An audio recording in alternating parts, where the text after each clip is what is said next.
আর জল দিয়ে সমস্যা আছে আর কি আছে জল নাই লাইকা আর পুকুর নাই বান নাই স্নান করেন ওই জায়গা নাই তাহলে জল ওই আয়ে না আর সাপ্লাই ওই আর 2 দিনে একবার গাড়ি আয়ে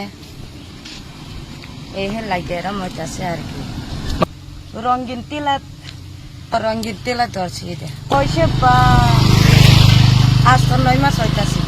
আর জল নাই হইলে ভাঙে গেছে আর কি কিতাব না আগের তো আইতেছে রেগুলার হয়ে আইতেছে আগে অহনে নাই আইতো না যে নষ্ট হয়ে গেছে এই লাগে এরম হইতেছে বারবার মেম্বার চেম্বার ওই কইতেছে যে গাড়ি দিয়া জল পাতাইছে আর এটা ওইদিকে হইলে নুনা সেদিকে হইলে হলাই দিয়া আমার হইলে কাকড়াছড়া।